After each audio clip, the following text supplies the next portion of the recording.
आज हम आपके लिए एक ऐसा बिजनेस आइडिया लेके आए हैं जिसका स्कोप पूरे भारत में दिन प्रतिदिन बढ़ता ही जा रहा है।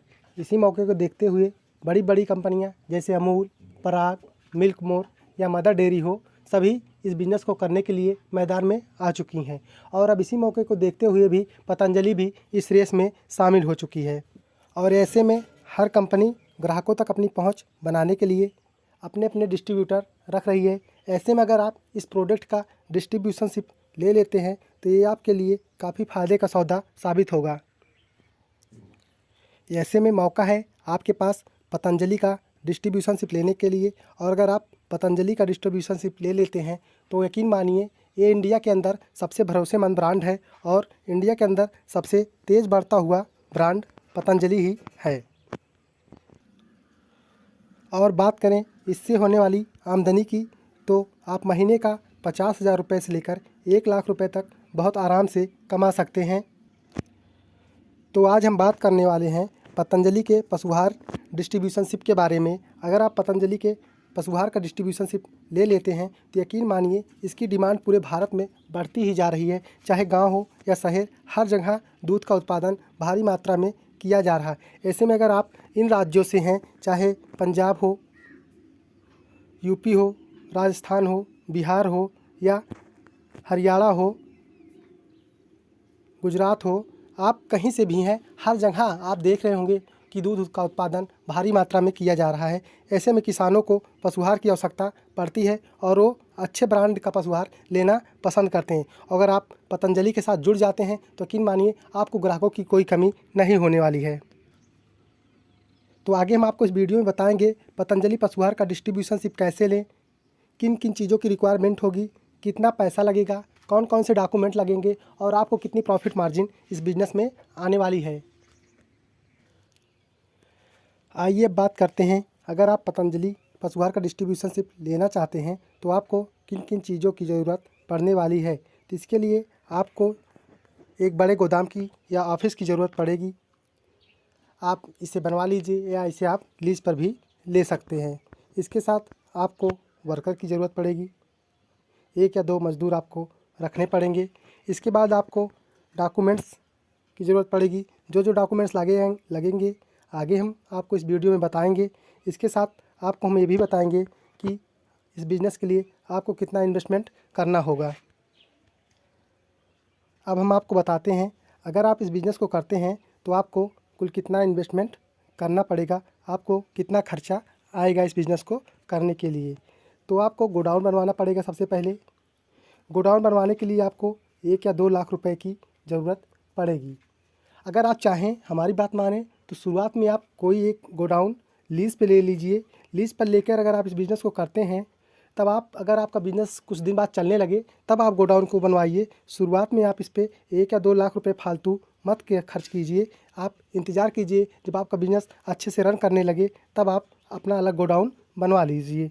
इसके बाद नंबर आता है कि आपको कितने वर्कर रखने होंगे इस बिज़नेस को करने के लिए।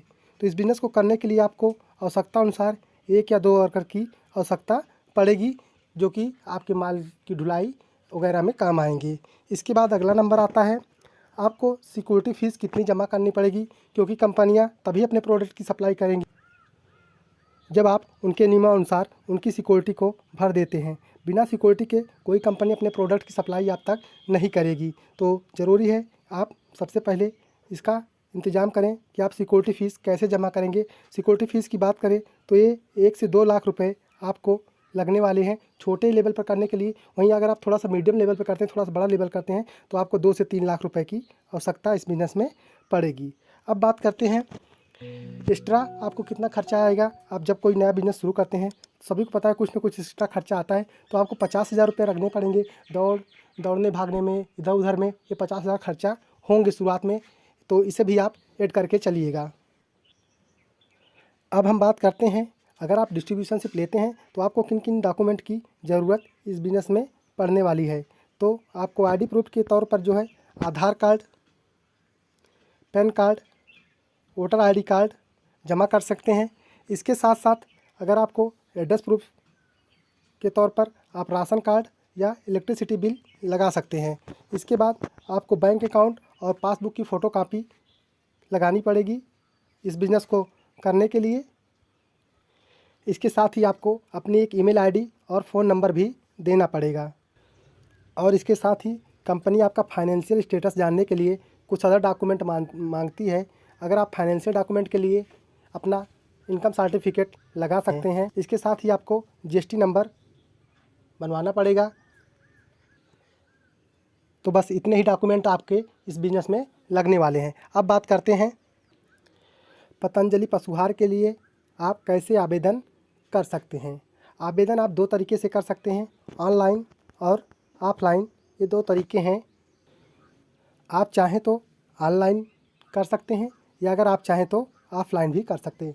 ऑफ़लाइन करने के लिए कंपनी कुछ अपना नंबर भी देती है और उस नंबर पे कॉल करके आप सीधे अपना रजिस्ट्रेशन करा सकते हैं। इसके साथ साथ अगर आप ऑनलाइन आवेदन करते हैं तो आप सीधे इसके ऑफिशियल साइट पर जाकर ही ऑनलाइन आवेदन कीजिए, किसी फर्जी साइट का सहारा मत लीजिए। और अब बात करते हैं, अगर आप एजेंसी ले लेते हैं तो आपको इससे कितना प्रॉफिट होने वाला है। तो इसे हम एक एग्जांपल के माध्यम से समझेंगे। वैसे अगर प्रॉफिट की बात की जाए तो आपको 10 to 15% आपको प्रॉफिट इस बिज़नेस में मिलने वाला है। अगर रुपए में बात करें तो अगर एक बोरी आप सेल करते हैं तो 80 रुपये से लेकर 120 रुपये तक आपको प्रॉफिट होने वाला है। कंपनियां कई प्रोडक्ट्स आपको देंगी, सब पर अलग अलग मार्जिन रहता है।